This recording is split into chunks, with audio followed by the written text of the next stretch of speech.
Carl Gould here I'm the Chief Discovery Strategist of 7Stage. All that means is I get to be the one to read the slides today. But welcome. Today's the 22nd of April. And, I got to tell you, if this is a call today we wouldn't have had a month ago. And I don't mean the COVID overview. What I mean is a month ago, there was so much uncertainty that it was very, very hard for anyone to pinpoint where would we be in a month, right? In March, we were worried the world was going to end in April.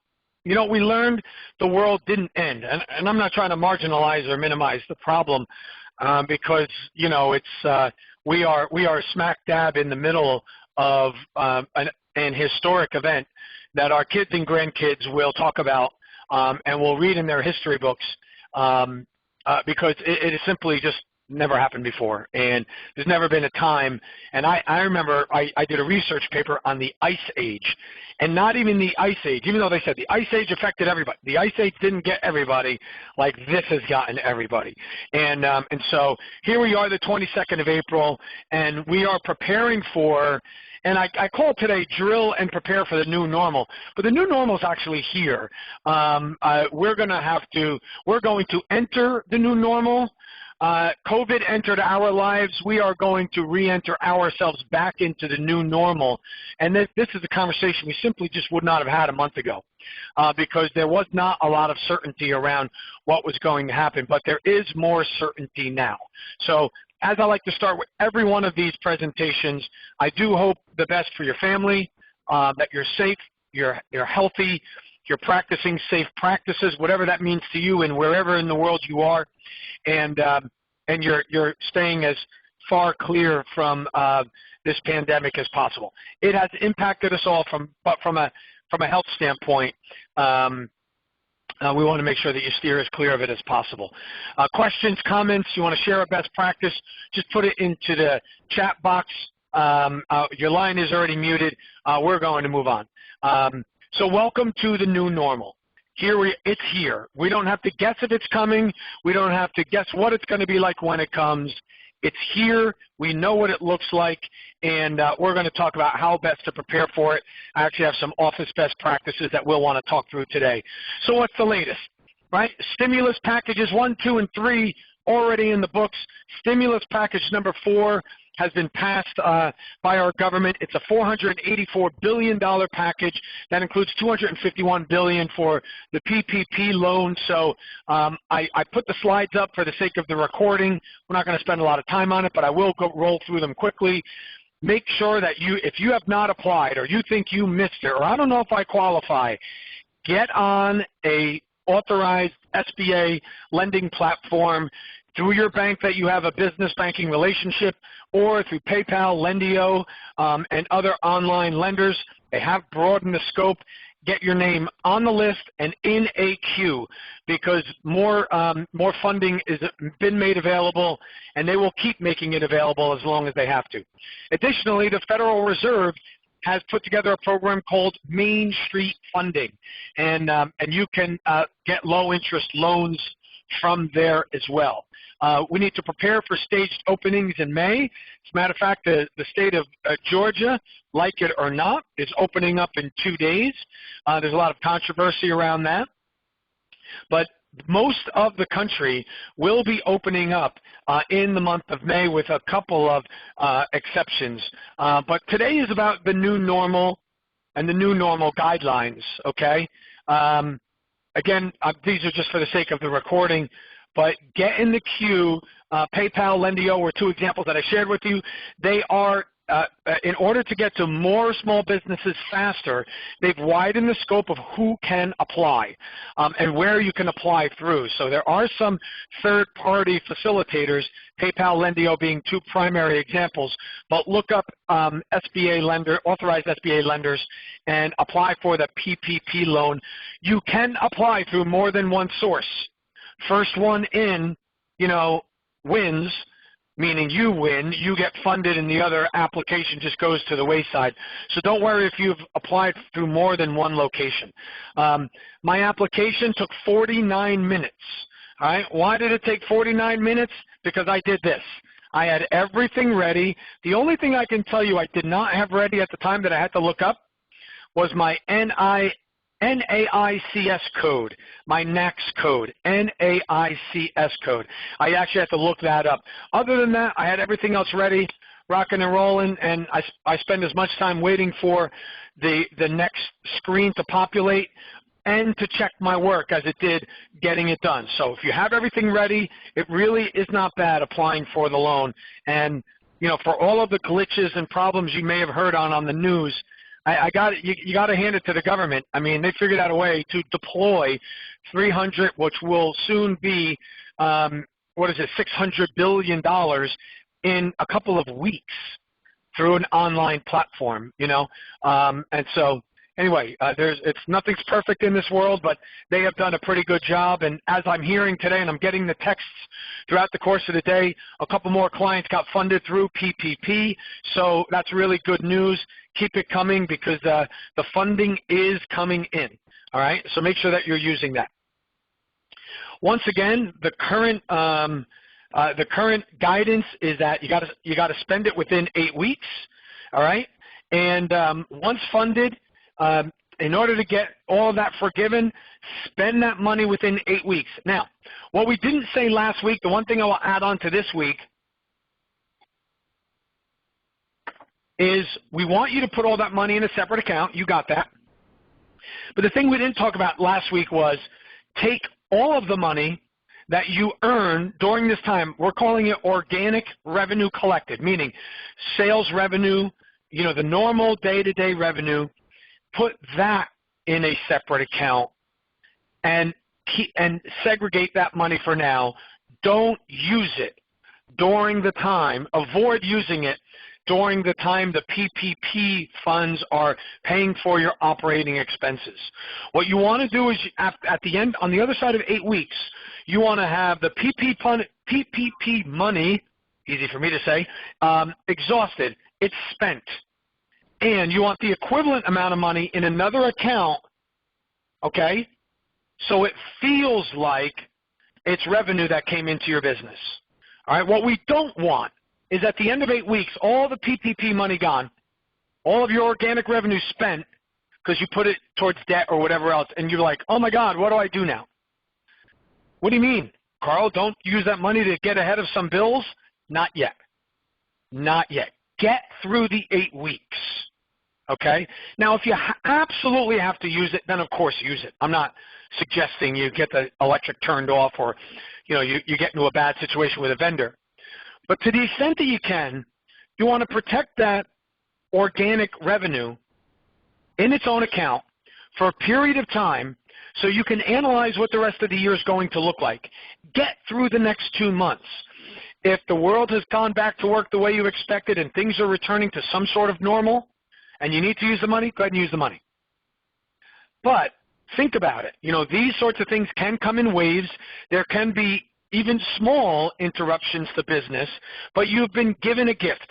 Let's use that gift wisely, okay? It's either a lifeline if your business was struggling, or it's a gift if your business was healthy. In either case, protect that 8 weeks worth of organic revenue as much as you can. And then we'll deploy it, because we'll be working with you on this. We'll deploy it after that 8-week period, okay? But we want to give ourselves a buffer just in case there's any other sort of business disturbance, disruption, or interruption. Okay. Now, here's one of the, remember we were talking about one of the immediate moves we wanted you to call your pipeline and have the more for same for less conversation, and possibly same for later, all right? Now, one of the key metrics, if you've been following along these last 4 weeks, what did we say in the beginning? 12-month forecast, right? Cost of goods, gross margin calculation. Do your cost of sale analysis, okay? Then, you know, we talked about and then going to your clientele, understanding month by month what their year looks like. Then you can do your 30, 60, 90-day planning, right? Now, we want to look at gross revenue. top line revenue, and what does that number look like going forward? All right? You've done the other calculations. This is a calculation this week that is the most important one to us right now. All right? Now, I've read the books. You've read them too. I've heard them. Sing it along with me. We all know this song. Revenue is what? Vanity. Profit is what? Sanity. I get that. But it doesn't mean the revenue calculation isn't important. Your gross revenue is an indicator of how well your business development funnel is working, your marketing and lead generation funnel, and your sales activities. Okay? What you put in your pocket, that's operations. We're not talking about that today. Right now we have to look at top-line revenue. Top-line revenue tells us how well is your marketing working, how well is your sales process working. That's going to tell us what the rest of the year looks like and what is our ability to make 2020 a good year for us or the best year possible. And I don't mean just the, hey, make this year the best year. What I mean is this. What is your ability right now in this environment to sign, move forward, and initiate projects with your prospects and your clients? We need to know what that ability is, so that will get us through 2020. Okay? Here's what's about to happen, folks. Okay? I'll come back to that in a minute, right? So we want to understand what that pipeline is, right? Here's the other thing we've really got to place some energy on. We need to clear whatever backlog you have now. I don't mean 6 months from now. I mean now. Any part of the backlog we can get out of the way now is likely a good exercise and worth our while. Here's what I mean. A couple of things have happened. The world's going back to work, right? Okay. But you've had a month or 2 month delay. The work you're about to continue on, you put in a proposal before COVID, likely. So you were bidding on this project as if business conditions were normal, right? Now you're going to execute and implement that project post-COVID. World might not be as normal for you. So what you bid over here might not be enough money for it to be profitable later. Okay? So I'm not saying that that's the case, but I fear it could be the case. All right? You bought materials, you put in your proposal based on pre-COVID numbers. We don't want to wait later. Here's why. One, some materials are going to get more expensive because the demand is going to be so high. Remember the demand spike. Secondly, if you have a condensed period of time to clear the backlog and execute on your pipeline or your current sales, you might have to spend more money, hire extra people, pay overtime, or rush some materials, which again might cost more, later. We don't want to do that because you didn't build in overtime, rush deliveries, okay, into that proposal. But that's going to be the reality later when you're going to try to finish up projects at night or fulfill packages or work on the weekends, and you ask your team to do the same. They're going to want to get paid overtime, right? You didn't build that in. So we want to clear that backlog now, right? So in other words, look at the projects you've got coming up. If you've been following the guidance and you've been having the conversations with your prospects and your clients, you've been asking the question, what does May look like? What does June look like? What do those projects look like? Is there anything we can do to get in there and make some progress? Any part of your backlog that you can get out of the way now will be a profitable day later. And when the gun goes off and we're all back to work, right? Sometime in May through the rest of the year. Now remember, you've had 6 weeks off in some cases. Some of you 8 weeks off. March to April, mid-March to April, April to May. Okay? That could be anywhere from 4 to 8 weeks for some of you. So what we want to make sure you do is you emerge from this year profitable or as profitable as possible. What you don't want to do is give away margin. See, I'm allowing for the margin conversation now. You don't want to give away margin later when you could have handled it today. Now, what I just said might not be the most efficient way to go about it. Remember a couple of weeks ago I was saying, let's look at our processes and make them as efficient as possible. That's still true, okay? And what I'm talking about now is more about effectiveness and getting some done as much as possible. It will be less than efficient. Totally recognize that, okay? But we want to clear the backlog now so it doesn't eat away at a profitable day tomorrow, all right? Now, along the way of having the conversation and checking in with your clientele and asking them what their month in, month out is, you will build your pipeline of future projects, right? Whether it's pre-orders, whether it's pledges, whether it's flat-out sales, you'll start to build what your pipeline looks like. And again, we go around till March 2021, okay? All right. So this is our metric for this week. It's gross revenue and it's sales pipeline, okay? We want to be able to forecast our top line sales. For the purpose of the recording, I showed this slide again. We're not going to dive too deep into it because I've walked you through the script on this a number of times, but the key is month by month. Don't get sucked into the quarter, the summer, the fall, the winter, second half of the year. I can't go to the calendar and find the month that says Q2 or end of the year or when it's cold or winter. But I can find May, June, July, August, September. So let's make sure we go month by month. Okay. All right. Now, we're talking top line, right? All right. So there's a number of ways to get to top line. One is you can earn the revenue. Earn it by, going out, prospecting, selling, closing sales. The other way that you can go about it is you can buy, all right? And I said briefly last week, we're in our, we have entered the last stage of winter. We've entered the second correction. We're in the correction. We're in this correction for at least 5 years, folks. So don't think like, oh yeah, this time next year. No. No. At least until 2025. Mark my words on this. The correction will keep going. We're going to be sideways for a while. We're up, we're down, we're up, we're down, we're up, we're down. A couple weeks ago, the Dow was at 21,000. It's at 24 now.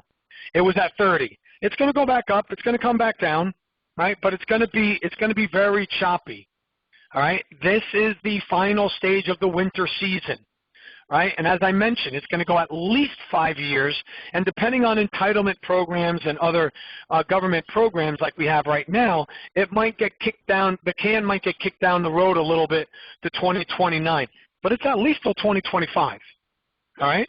So we are officially in cash flow management mode with the expectation that equity is not going to increase. We are officially there. All right. What I mean by that is you always manage your cash flow. You always want something that, produces more than you are making. Absolutely. Right. But we've all made real estate purchases. We've all bought a collectible and we said, oh, don't you worry. I don't need to make money on it at all because I bought this thing for $1,000 and boy, is it going to be worth $2,000 later. You cannot assume that. You buy something for $1,000, you have to assume it'll be worth $1,000 5 years from now. How can you make sure you're making money on your equity-wise? It's how you buy. So with immediate effect, we want to go in and we want to start our negotiations at 60% ARV after repair value. So take the asking price, and let's just assume for a moment the asking price is a reasonable asking price, and start your negotiation at 60% for equipment, for machinery, for real estate, okay, and even talent, okay? Let's focus on number 4. Number 4, now that we're into it and the further we get into it, you are going to see more and more businesses be cash-strapped and struggle to survive. It's an unfortunate part of things like this, but it is a reality. You have a couple of choices. We can all have compassion for anyone it happens to, right? We can all do that, of course. We can lament the death of certain businesses, or we could do something about it. And I don't know if you've ever been in a position in your professional life, personal life, where you were cash-strapped, okay? I think we've all been there at one point or another. The average self-made millionaire has been at or in bankruptcy 3.42 times, according to the research by Brian Tracy. 3.42. That's closer to 4. That's closer to 5 than it is to 1. And these are millionaires, okay, which is a smaller percentage of the population. So we've all been there. All right, so what was it like when we were cash strapped and somebody helped us out? Okay? Yeah, we didn't get all the money we wanted for whatever it is we sold, but we were happy to be able to get the money we got. And it's not the fault of the buyer that got us there. They're just helping getting us out. Okay? So remember back to that time when you were there. A lifeline helped you out. A garage sale helped you out. An estate sale helped you out. Moving some things out helped you out. I remember when I sold my construction business, I had some equipment to sell at the very end that the buyer didn't want. Dump truck, trailer, excavating equipment. And I sold it. And I sold it at a good deal because at the time I wanted it gone, right? So I didn't push for like perfect market pricing. I gave it at a good price to move it quickly. And I was happy it moved quickly. I didn't resent the person who made the buy like, oh, well, they're getting me for 20% off. I was thankful they came and gave me the cash quickly so I could move on to the next business because I had some lingering assets I had to get rid of. You will be that knight in shining armor for the person that you help out. Okay, so with immediate effect, call a business broker or business brokers that you know and let them know that you are now in the market to buy. And like we said, we're talking top-line revenue right now, right? Call over your clients, earn your top-line revenue, but also buy some top-line revenue. Okay? There might be some company assets in the form of equipment, machinery, and real estate, but you want client lists. Can we get that client list? Can we get those future revenues? Let's see if we can buy them. The deals are out there. You watch the news. You hear about retail shops closing, right? You hear about manufacturing plants closing. Who is it? Who services them? Are they in your industry? Well, whoever services those people, there might be a challenge now. They might be willing to give that contract away because there might be some liability with it, or there might be some terms and conditions they don't think they'll be able to meet in the future. You might be able to step right in. And for those of you that we've worked together on acquisitions, you know that we favor a very low upfront payment and then rev share out of cash flow. We favor that model. So we're not looking to burn all of your reserves here. We think you can get into a purchase at a very reasonable rate. So if you've had any conversations with a business broker before, call that person up and say, I'm in. Here's what I'm looking for. Here's what I'm after. Here are the kind of business or businesses I want to buy. Now, you might be thinking, as I was, my intent when I said that in the beginning was, you're going to buy a like business, and it's going to contribute to your current revenue. Doesn't mean it has to be that. You could buy another type business or invest in that business that throws off revenue, that revenue and margin helps your core business. You could become more vertically integrated. All right? I don't want to go too nerd up. I don't want to geek out too much on you on this one. But let's get in the market. We are now buyers, folks. We are now buyers. All right? We've had this conversation with many of you before about setting aside money in a balance sheet builder account, building out that asset account, setting aside revenue and buying power so we could take advantage of an opportunity if it presented itself. Remember that? Well, it has presented itself in a big way. Even if you think on some level you're not ready, let's at least get in the market and start analyzing deals. Okay? So your homework is to have 10 deals that you are analyzing that you will consider for purchase. That's your homework. Okay? All right. All right. Now for the fun part of the presentation. What's it going to look like in our new normal? Now, some of you have dealt with this already. Some of you haven't had the chance to, or some of you haven't stopped working long enough to make these adjustments, right? But in whatever case, we're going back to work in a couple weeks, and it's time to prepare your workplace to be the safest, most sanitized, most hygienically correct. I'm not sure what word we're going to come up with here. There's politically correct, and there's sanitized correct. I'm not sure. But it's now incumbent on you as owners to provide a safe workplace, and safe has a whole new meaning now. Okay? So I put together a bullet point, just a few bullet points of a presentation that, as the advisors, we brainstormed, and a couple of our advisors were on HR, employment, attorney briefings, as well as some insurance briefings, and we pulled from a few sources to give you a few things to think about. But we should have a written part of the policy, or this part of the policy written and put into your operations manual. Number one, social distancing is going to morph. Social distancing was the nice way of saying, hey, when you're hanging out, don't hang out too close. But what you're going to start hearing about is physical spacing, physical distancing.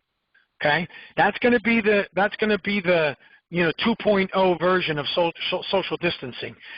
6 feet apart wherever possible, whenever possible. All right, it's a general rule of thumb. What's the old joke? That person, I wouldn't go near that person. They've got marks on them from all the 10-foot poles they've been hit with. I wouldn't touch that person with a 10-foot pole, right? Remember those old jokes?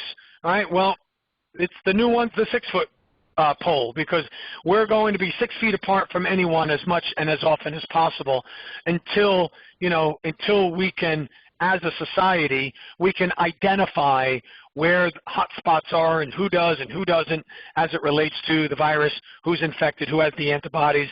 Right? So when a vaccine is available, antibody testing is available, and quick result testing is available, we're likely to have to abide to these guidelines as religiously as possible. And I'm guessing what you're seeing on the screen right now, that's going to be from now and through the end of 2021. All right, so just plan for that. Social and physical distancing 6 feet apart. Having a company policy for non-essential, non-employees that are in and around the building, like deliveries, for example, truck drivers, for example, cleaning crews, those pesky advisors, Now, it's one thing to say, we just have all deliveries go to reception. Well, if I was the receptionist, I'm not so sure I like that policy. Okay? So let's make sure everybody's protected. Maybe you need to have a physical drop, or drop box or a locker, for contact-free interactions, okay? So essentially what you're thinking of is social distancing, right, physical distancing, and contact-free workplace. So how are we going to handle these non-essential employees, okay, and non-employees? And then also company meeting policy. You're likely going to have a restriction of gatherings of 10 or less. Or if you have gatherings of 10 or 11 or more, you might need to have them in larger spaces. I'm sure at some point they're going to say you need X amount of square footage per person. So I guess that's 6 by 6, right? So you're 6 feet that way, you're 6 feet that way. If I have a meeting with 10 people, 60, I might need a fair amount of space so we can all be 6 feet apart, okay? So sanitizing policies, sanitizing stations. I mean, you wouldn't have thought you would have needed one in the print room or the copy room, right? You likely will now. Are there any shared tools? Does one shift use a set of tools in a truck and then the next shift use that set? Does one shift use a computer and then another shift come in and use that same computer and that same desk space? Right? Is there work sharing, workspace sharing? Okay? So you'll have to have policies around that, and essentially the ability to clean any tool, equipment, or machinery before and after use. Okay? Now, here's going to be a tricky one. What happens with an employee who appears sick? Right? Remember, going back like 15, 20 years in football and in sports overall, really, but football highlighted it, where we used to think that, wow, he or she is a real warrior. She plays with pain. He plays with pain. He or she got her head hit really hard, but they came back. What a warrior. And we rewarded those people, only to find out that people were dealing with concussions and they weren't helping themselves or the sport. And so that's changed now. It's going to be the same thing. That employee you have who soldiers up and, knows that we're shorthanded, so they come in that day even though they don't feel very well. You're going to have a policy for that, because it's no longer about that person coming in when they have a temperature or aren't feeling well or have a cough. Not only do you have to send them home, you might have to send them home for 14 days and not allow them back until they've taken a negative test. Right? Now, check with the employment attorneys that oversee the rules of your state to make sure you're in compliance.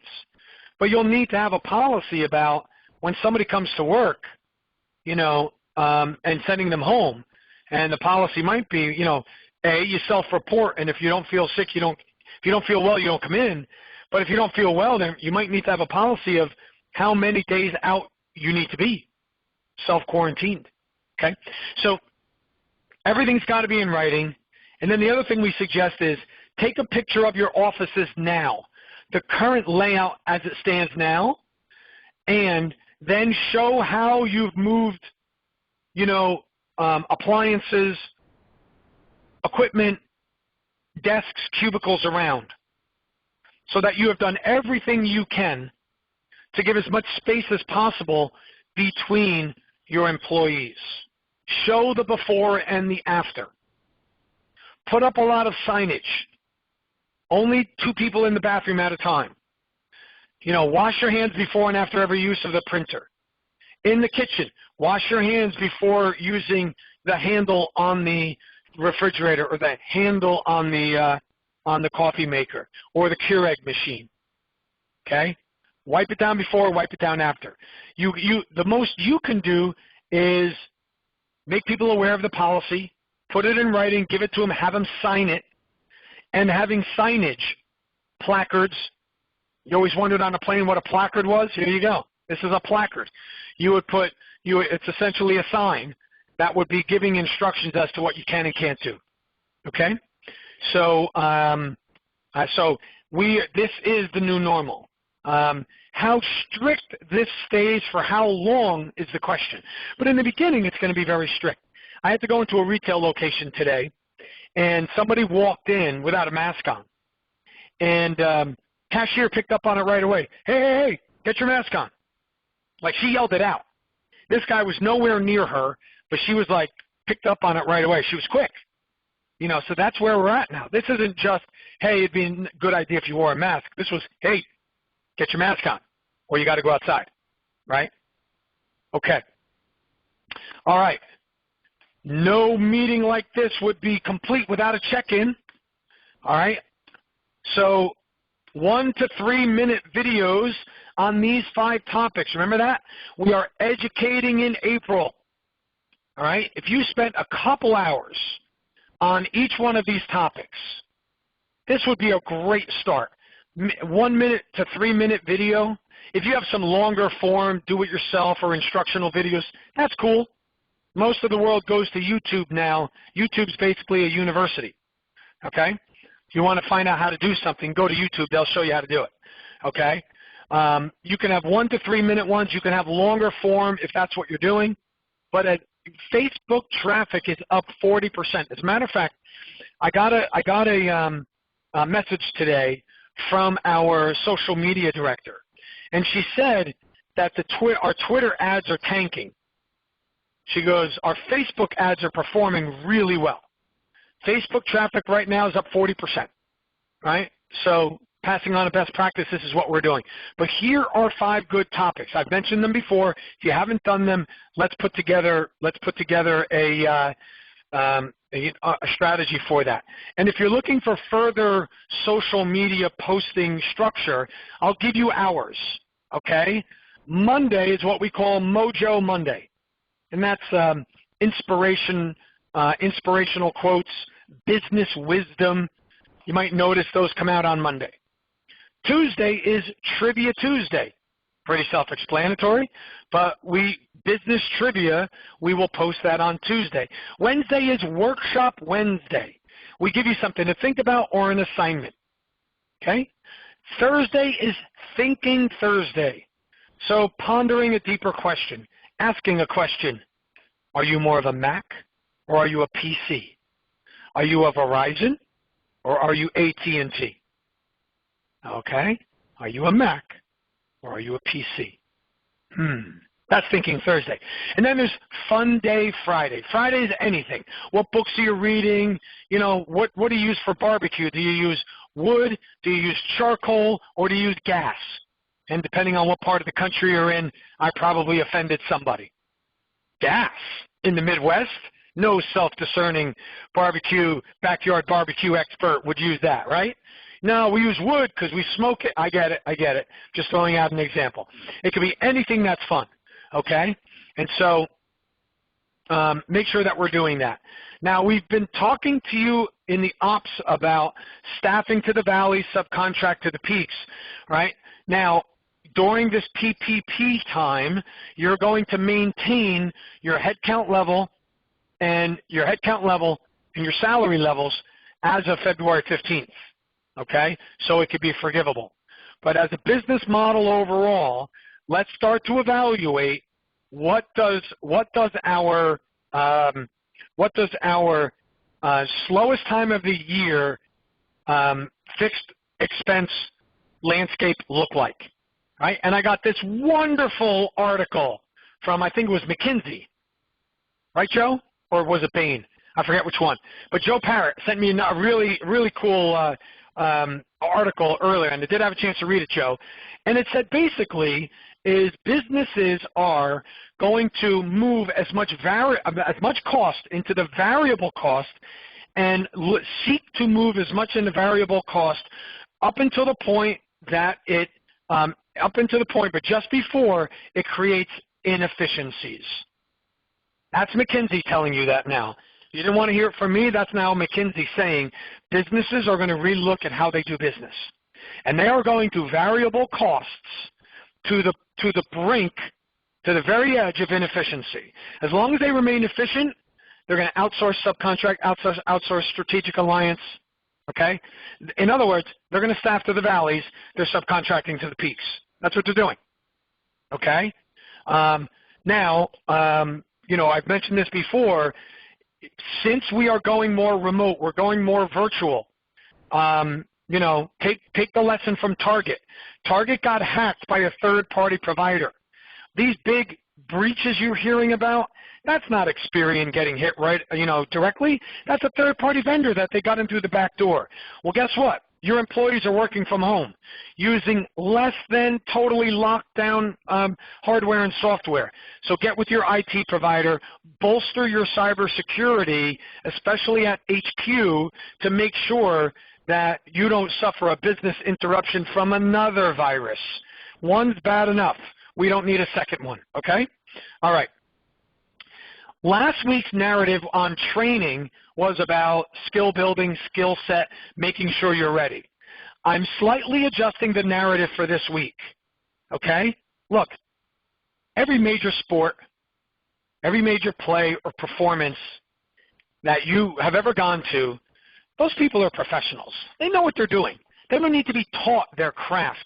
But I can promise you this, every single one of them goes through some sort of spring training, pre-season training in order to drill to be ready. right? So you guys may know, if you ever heard my phone go off, Kashmir by Led Zeppelin is my ringtone, right? Well, it was 2007, and Led Zeppelin decided to put together a reunion concert in respect for Armin Erdogan, who was their manager, who had passed away, from Atlantic Records. And they were going to do it at a small venue. It was going to have 4,000 people in London. Okay? There were 4,000 seats. Guess if any of you know the answer, by all means put it in the chat box. Do you know how many requests, write-in requests for tickets that they got? 20 million. 20 million requests for 4,000 seats. So they moved the concert to the O2 Arena. I don't have many regrets in my life, but I actually had a ticket. I had the opportunity to go to this, and I turned it down because there's so much talk that they were coming to the States, big tour. I'm like, ugh, I should have went. Anyway, I could have been there. I'm a big fan. I could have been there. But Led Zeppelin, prior, well in advance of the concert, knew it was sold out. If they gave a crappy concert or a great concert, they still had 20 million requests, and every seat was filled, no matter what. And the band was playing Led Zeppelin songs. Now, that seems quite obvious to you, but the point is, Led Zeppelin wrote and performed all of those songs for 10 years in a row, and do you know that they went in for rehearsal for 2.5 weeks? Every note, every minute of the entire performance. And they didn't have to do any of it because, one, it was all their fans showing up. Again, they could have been good or bad. It wouldn't have mattered. But they're Led Zeppelin for a reason, right? They're a top band for a reason because they drilled, they rehearsed, they role-played, and when it came time to it, critics would say they had an amazing concert and really knocked it out of the park. But the point being is, professionals rehearse, role play, and drill. Amateurs improvise. Okay? So we gave you a few areas to work on last week. The initial conversation, assembling the transaction, and form. Understanding where you're from, what's your occupation, what's your recreation, what's your motivation. And we also told you, give a call to each of your prospects and clients that you think will be prospects and clients afterwards, and have the preparedness, priority list, and pre-order conversation now.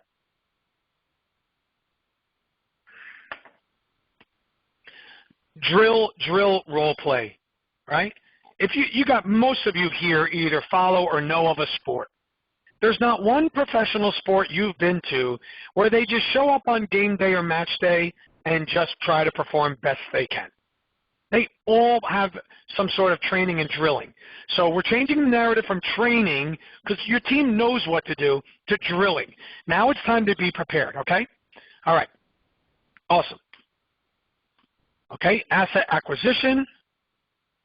All right, and then last thing on asset acquisition is, for those of you that are about to receive your PPP funds, or you are already received them, if you're thinking that there is a position in your business that you could use, or there are positions you should consider losing because they're not essential, now's the time. The government is going to pay you for the next 2 months to train these folks. Fire who you need to, and you're not being harsh by firing. You're doing them a favor. Let them out to the marketplace. There's going to be a hiring spree. Let that person go out there and have the best chance of getting another job where they're a better fit. And while there's 12 million people out there, somebody said to me, well, quality's not great. Look, we know all of you personally. You're all not looking for 6 million people. You're all looking for like 2, 5, 3, 1. You don't need the entire millennial generation or baby boomer generation or Gen Xers or Gen Yers. You need a handful of people that care about what you do. They're out there. And somebody may not have been very good at their last job, but they might be a perfect fit for you. Okay? But let's take advantage of this time. Let's be smart about this PPP time. Government's going to pay for 2 months worth of training. because they're going to pick up your payroll cost for that head in the head count for the next 2 months. All right? Okay, cool. So more focused briefing this week. I'm going to come off of my screens for a moment. Paul, are there any questions, comments, or anything in the chat box that we need to address before we wrap things up? Yes, sir. There are a few. Grant asked the question very early on in the call, or made the statement. He said it would be interesting to know how many people applied for EIDL and PPP that have actually received funding. That's interesting. So, Grant, I can look back in my notes, but I would want to say that I would say at this point, half of all of our clients who applied have been funded. Everyone who applied and signed their loan documents has been funded, I'm pretty sure. There are a few people that have applied but have been approved, meaning the application's done, submitted, all paperwork in, and but haven't signed their loan documents because the bank or the SBA loan facilitator has not yet, gotten it into the program yet. My understanding is once you've signed the loan documents, that's your bank or your funding source telling you that it's been submitted to the SBA, and I'm hearing people are getting funded. The latest I heard was a week. Any others, Paul? Yes. Steve asked if you can make any recommendations on a business broker. A business broker. So yes, in state of New Jersey, I've got a couple. I'm happy to make an introduction. In our, I'll get a couple names together of people that I think would be good, and I'll get those out to you guys. Okay, that takes care of our questions, Carl. There were a couple of comments, but not questions. Would you like to go over the comments? Sure. Okay, earlier on, Rick Workman stated that they received the money for Taylor Oil and construction, and that the clock starts ticking once the deposit is made, 56 days, and then he recommended that you review the formula that reduces the forgiveness rate. Gotcha. Okay, cool. Yes, because the one thing we hadn't, thanks, Rick, because Rick's company has 3 different entities, and I think one of the 3 has been funded, and they're waiting on funding on the other 2. But yeah, you can get, one thing we hadn't said directly, and we had a couple of questions on it during the course of the week, but 100% of the loan can be forgiven, not just the 75% of the, not just 75% of the payroll amount. The actual other 25% can actually be fully forgiven as well. So if I wasn't clear on that before, and I checked that out, David Amigo and I had that conversation, and he passed along a really good article. I'm happy to share that article as well. It's, like 10 Things You Need to Know is a Forbes article. Very good article. Any other comments, Paul? Yeah, Carl, last comment was from Trish, and she just stated that the state of North Carolina had sent in guidelines for social distancing, stating that 20 people are now allowed for every 1,000 square foot in an establishment. Ah, cool. Right. All right, good one. Thanks, Trish. Yeah, so I think we're going to start to see that because there's going to be no way to get around larger gatherings, right? So for now, church services, movie theater, you say you can't have more than 10 people in any one room. You just put the movie business out. They're out. They're gone. You'll never have a ball game again. There'll never be a performance. And I get it. There's worse tragedies in life, but you would essentially be putting certain industries out of business. So they're going to have to figure out how to do it, not necessarily are they going to do it. So thank you for that, Trish. And I think you're going to see more and more guidance like that. The governors and the states seem to be banding together and doing some regional rollouts of guidance, of certain guidance. So I would expect to see more of that. Thanks for sharing that. Paul, any others? Question just came in again from Grant as a follow-up. He'd like to know if there is a website that you're aware of where you can actually check the status of the EIDL loan. EIDL. I applied for that too. I haven't heard anything. From what I've been hearing, unless anyone knows differently, I think you wait for that, but you also, if you're applying for PPP at the same time, if you don't get the EIDL money, you will get it in the PPP money. If you do get the EIDL money, they will deduct it from the PPP money, but you'll get it one way or the other. But if anyone knows a way to track your EIDL, I hadn't heard of that. I thought it was just you go on SBA and you get your confirmation number, and then you wait for your response. Now, Trish, you did get funded on your EIDL. Were you given any advance warning, or was it just deposited? Maybe Trish can answer that.